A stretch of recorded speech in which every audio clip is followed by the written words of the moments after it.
DNA polymerase. DNA polymerase কি?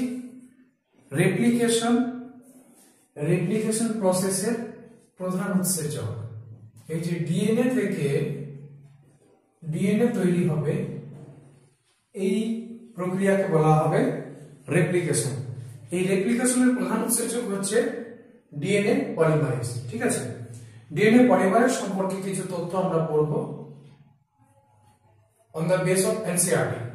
কি বলছে? in E. coli replication requires set of enzymes catalyst।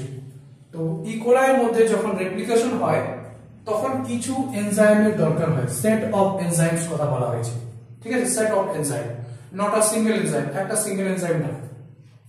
E. coli replication complete in 18 minutes। তাহলে কি E. coli ব্যাকটেরিয়ার মধ্যে রেপ্লিকেশন প্রসেসটা সম্পন্ন হতে সময় লাগবে 18 মিনিট। ঠিক আছে, main enzyme is DNA dependent DNA polymerase.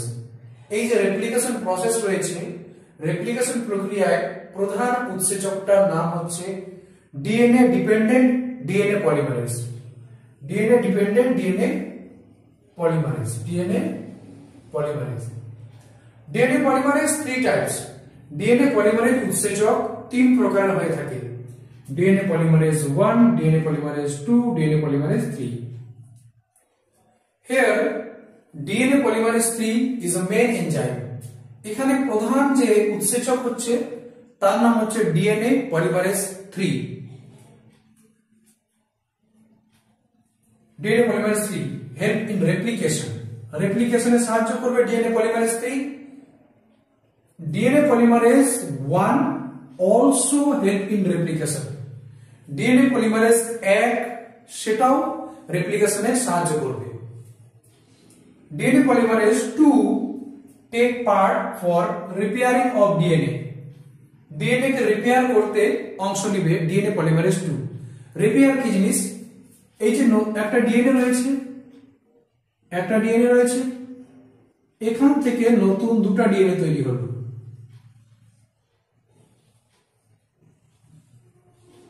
তো এই যে নতুন ডিএনএ গুলো তৈরি হয়েছে, এর মধ্যে যদি কোনো ভুল কিছু ত্রুটি হয়ে থাকে, মনে করো যে এই ডিএনএ থেকে আমরা নতুন এই দুটো ডিএনএ তৈরি করেছি, এই নতুন ডিএনএ গুলোর মধ্যে কিছু ত্রুটি হয়ে গেছে, মনে করো এইটুকু পার্টের মধ্যে একটু ভুল হয়ে গেছে, তো সেই জিনিসটাকে কারেকশন করবে ডিএনএ পলিমারেজ 2।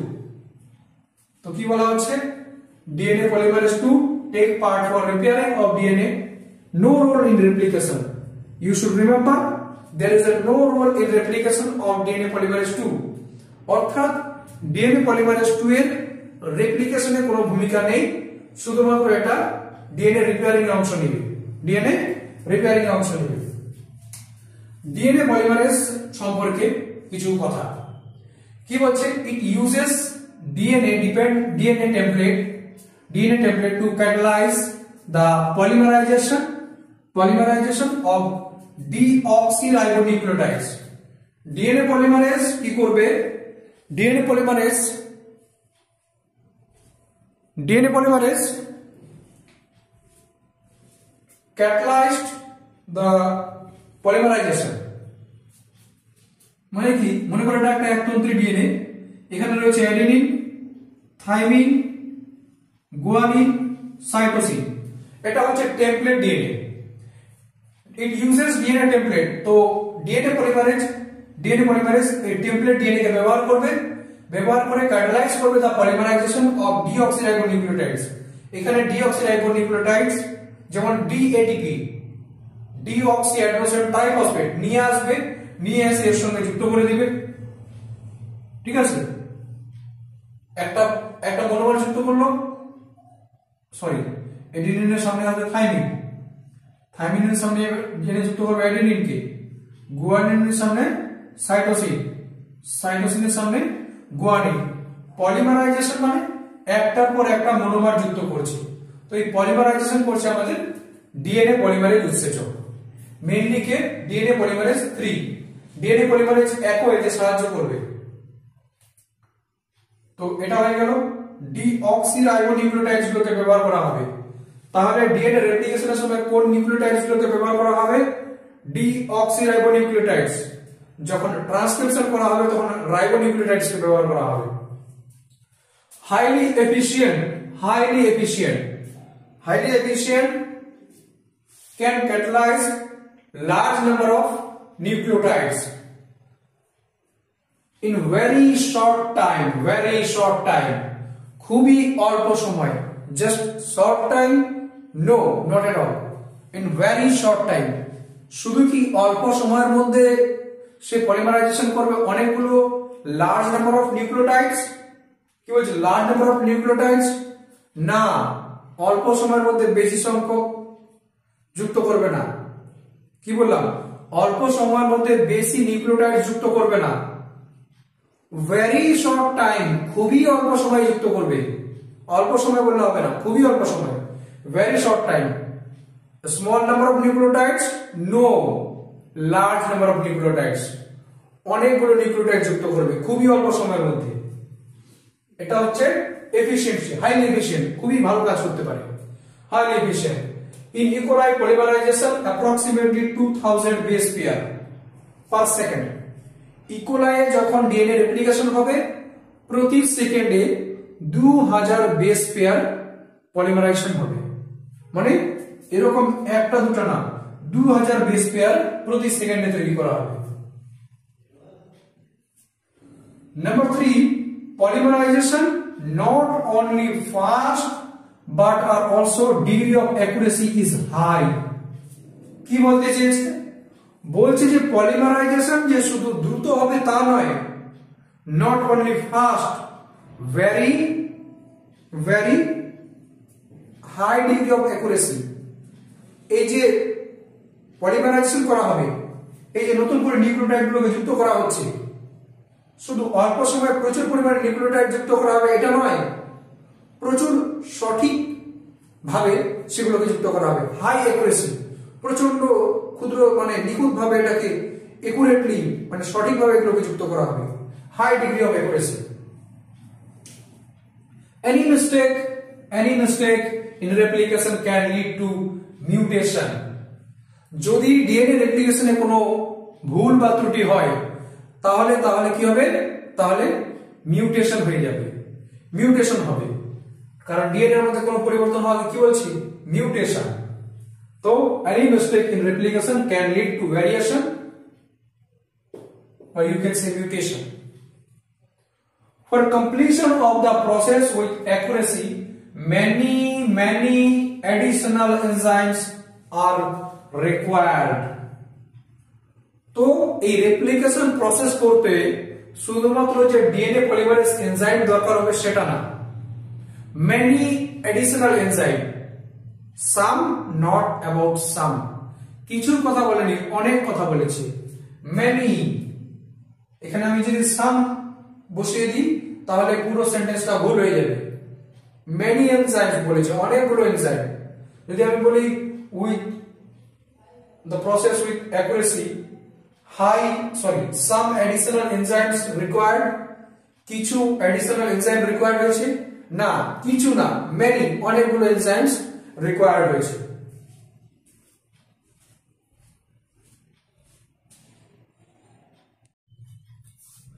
তো ডিএনএ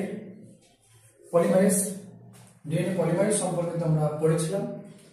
এবার ডিএনএ রেপ্লিকেশনের জন্য, অর্থাৎ ডিএনএ থেকে ডিএনএ তৈরি হবে, এই যে রেপ্লিকেশন প্রসেস আছে, এই রেপ্লিকেশনে সাহায্যকারী একটা বিশেষ উপাদান সম্পর্কে আমরা পড়ব, যেটা হচ্ছে ডিঅক্সি রাইবোনিউক্লিওটাইড। এটা কি আছে, ডুয়াল পারপাস। এখানে ডিঅক্সি রাইবোনিউক্লিওটাইড গুলো দুটো পারপাসে কাজে লাগে। একটা কি, অ্যাক্ট অ্যাজ এ সাবস্ট্রেট, এই প্রক্রিয়ার জন্য যে উপাদানগুলো দরকার অ্যাজ এ সাবস্ট্রেট এগুলো আসছে, ঠিক আছে। এরপরে কি বলছে, provide energy for polymerization like ATP. এই যে প্রক্রিয়াটা হবে রেপ্লিকেশন, এই রেপ্লিকেশন প্রক্রিয়ায়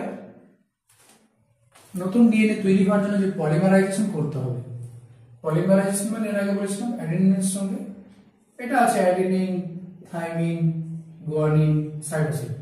এবার এর সঙ্গে কি করতে হবে, অ্যাডেনিন যুক্ত করতে হবে, থাইমিনের সঙ্গে অ্যাডেনিন যুক্ত করতে হবে, গুয়ানিনের সঙ্গে সাইটোসিন, সাইটোসিনের সঙ্গে গুয়ানিন। এই যে পলিমারাইজেশন মানে একটার পর একটা মনোমারকে যুক্ত করে পলিমারাইজেশন করা হবে, এই প্রক্রিয়ার জন্য শক্তির দরকার। তো এখানে কি করবে, এই ডিঅক্সিরাইবোনিউক্লিওটাইড গুলো নিজেরাই যুক্ত হবে, আবার নিজেরাই যুক্ত হওয়ার জন্য শক্তি প্রদান করবে। এটিপির মতো এরা শক্তি প্রদান করবে।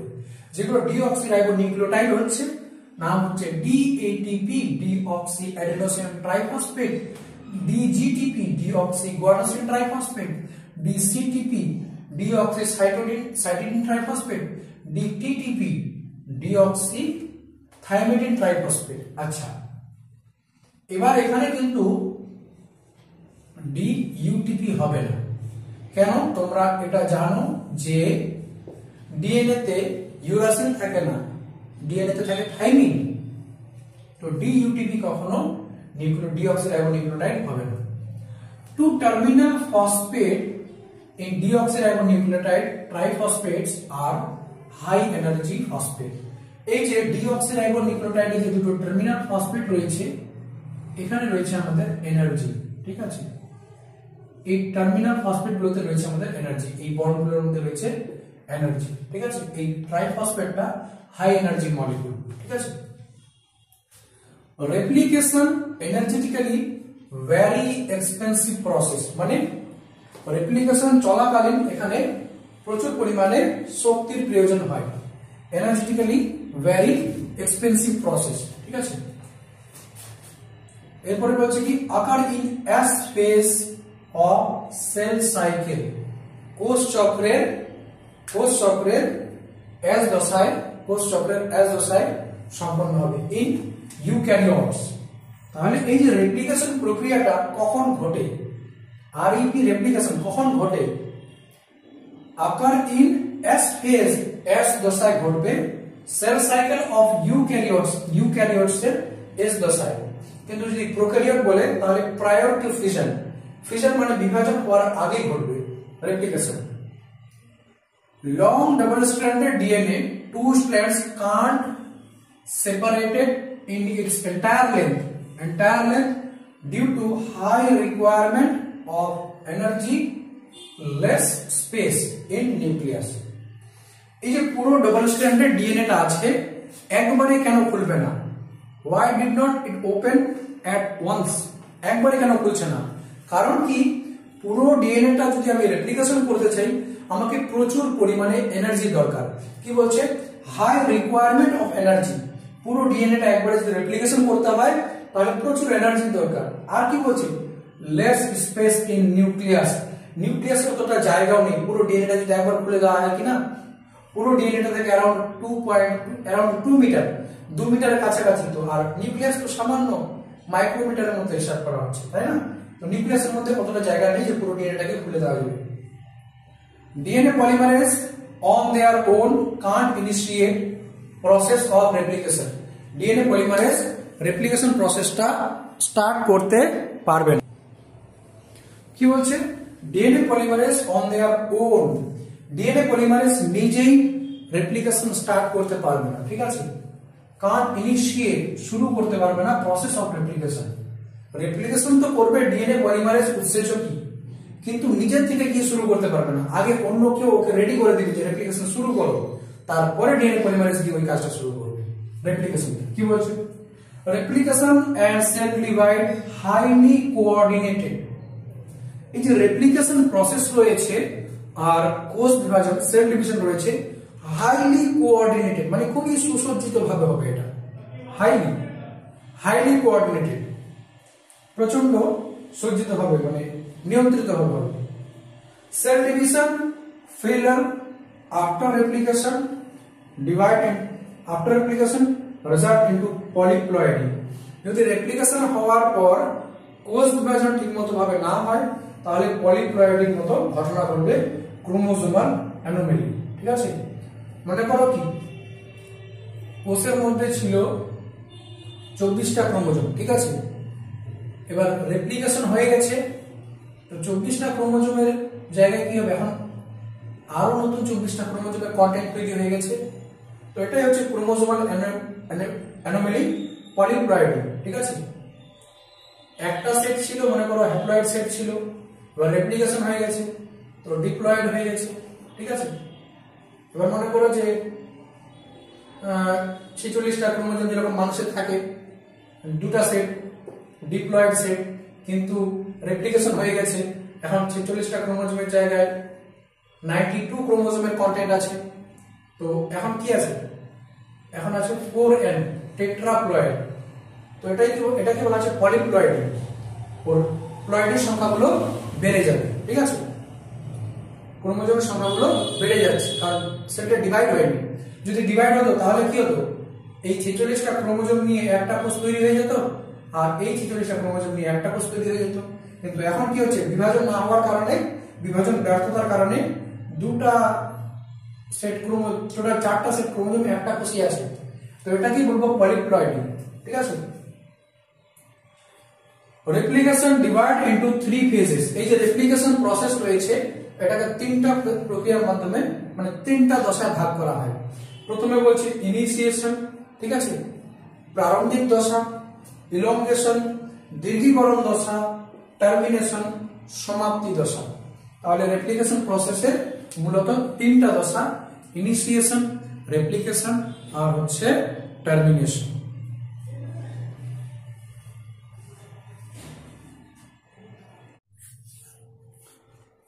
তো ডিএনএ রেপ্লিকেশনের প্রথম প্রসেস কি ছিল, ইনিশিয়েশন। ডিএনএ রেপ্লিকেশনের প্রথম প্রসেস হচ্ছে ইনিশিয়েশন। তো ইনিশিয়েশনটা থেকে শুরু করছি। ইনিশিয়েশন ডিএনএ রেপ্লিকেশন কি জিনিস, এই যে ডিএনএটা আছে, ডাবল স্ট্র্যান্ডেড ডিএনএটা আছে, এখান থেকে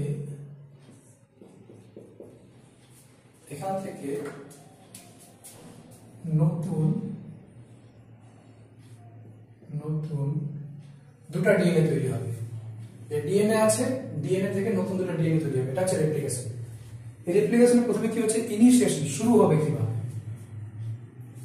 শুরুর জন্য স্টেপটা বলা হচ্ছে, এই রেপ্লিকেশনের প্রথম স্টেপ যেটা হচ্ছে, এটা হচ্ছে আমাদের রেপ্লিকেশন।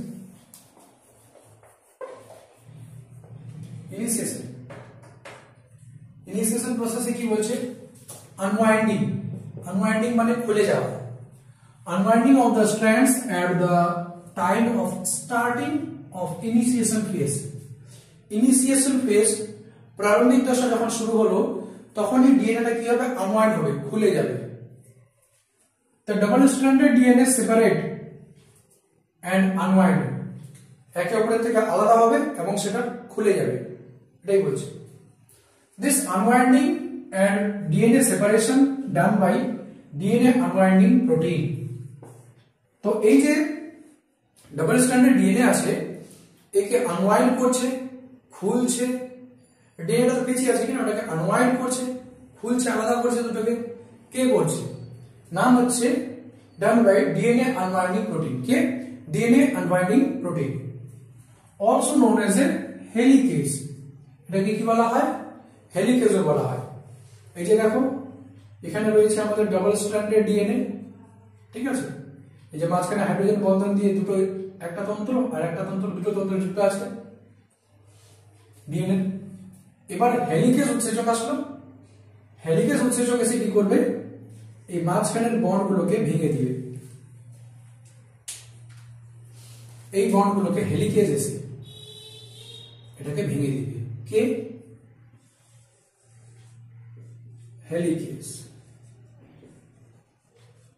হেলিকেজ এসে এখান থেকে বন্ধনগুলো ভেঙে দিল, ভেঙে যখন দিল কিনা, তো দুটো আলাদা হয়ে গেল, এই এরকম ছিল, খুলে গেল। কে করেছে এটা, এটাকে এরকম কে করেছে, খুলে দিয়েছে কি, হেলিকেজ। তো কি বলছে, helicase break bonds of hydrogen between two strands of DNA. Helicase দুটো ডিএনএ এর মাঝখানে যে হাইড্রোজেন বন্ডগুলো ছিল, এই হাইড্রোজেন বন্ধনগুলোকে ভেঙে দিচ্ছে। Break bond of hydrogen between two strands of DNA, break করছে। কোন বন্ড ব্রেক করছে, হাইড্রোজেন বন্ড ব্রেক করছে। এবার এখানে একটা কনসেপ্ট আসছে ওআরআই, যাকে বলা হচ্ছে অরিজিন অফ রেপ্লিকেশন। এটা কি জিনিস? যেখানে ডিএনএ রেপ্লিকেশন শুরু হয় সেটা হচ্ছে আমাদের ওআরআই বা অরিজিন অফ রেপ্লিকেশন। ঠিক আছে, মনে করো যে এটা হচ্ছে আমাদের ডবল স্ট্র্যান্ডেড ডিএনএ।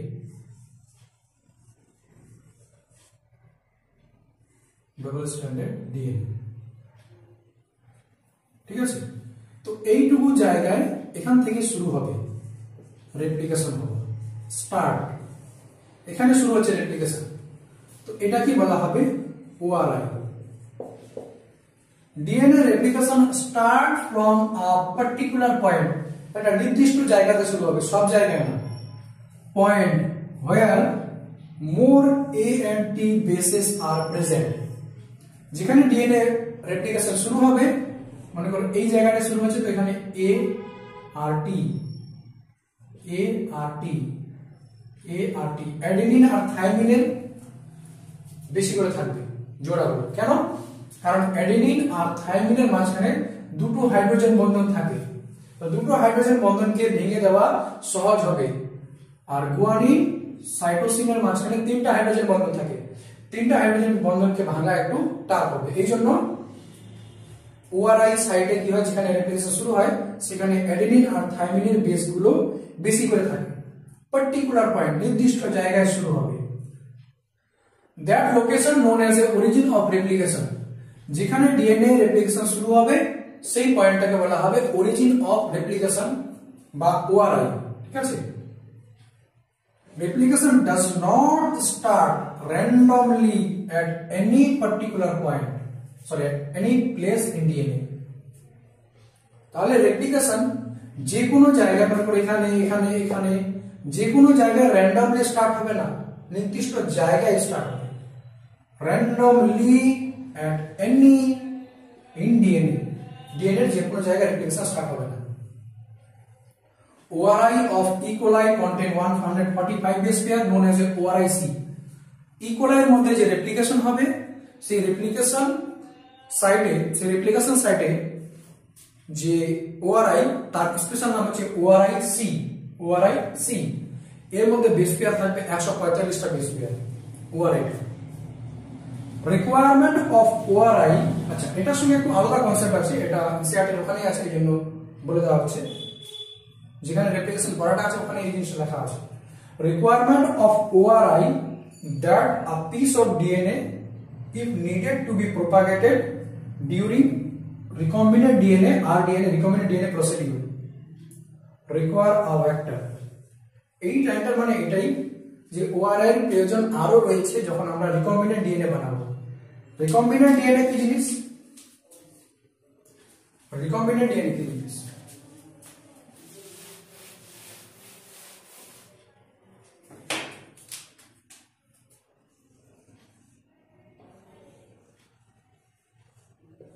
এটা হচ্ছে আমাদের নরমাল ডিএনএ। এবার এখানে আমাকে এই মাঝখানটায় নতুন কোন ডিএনএ কে প্রবেশ করাতে হবে, নতুন কোন ডিএনএ খণ্ডকে প্রবেশ করাতে হবে। তো মাঝখানে কেটে নতুন ডিএনএ কে জোড়া লাগিয়ে দিই।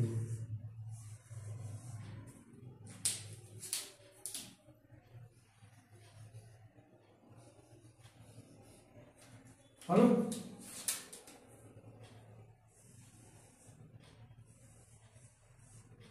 এটা হয়ে গেল রিকম্বিনেন্ট ডিএনএ। রিকম্বিনেন্ট ডিএনএ, ঠিক আছে।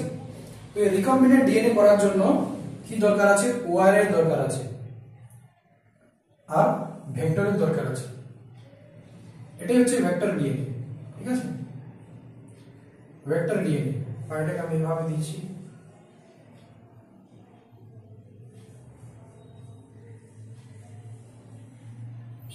এটা হচ্ছে ভেক্টর ডিএনএ, এর সঙ্গে আমি যুক্ত করেছি নতুন কোন ডিএনএ।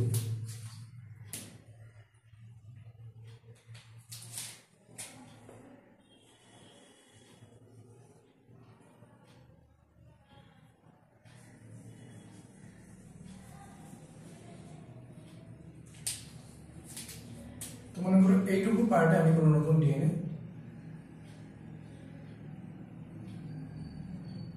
যুক্ত করলাম, ঠিক আছে।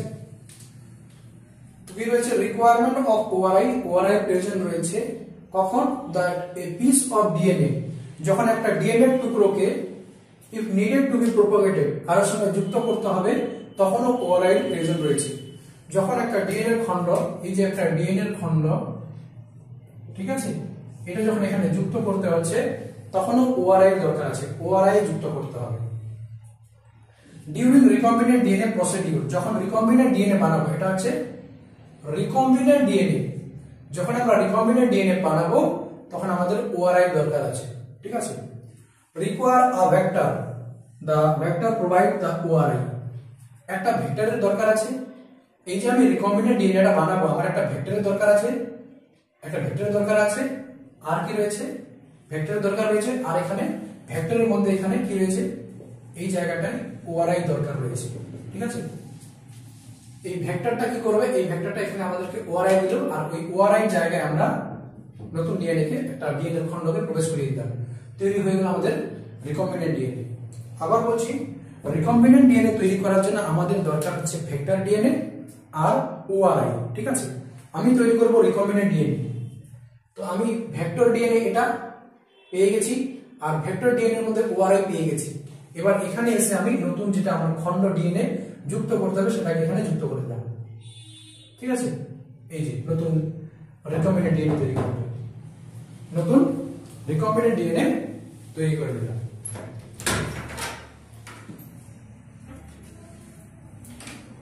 তো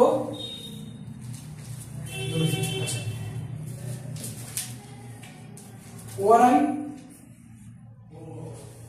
এটাই বলেছে, requirement of DNA, recombinant DNA, যখন রিকম্বিনেন্ট ডিএনএ বানাবো তখন কি কি দরকার আছে, রিকোয়ারমেন্ট অফ ওআরআই, এই যে ORI, requirement of ORI, require vector DNA, এটাই হচ্ছে vector DNA, ORI on vector, এই যে ভেক্টরের উপর ওআরআই দরকার আছে।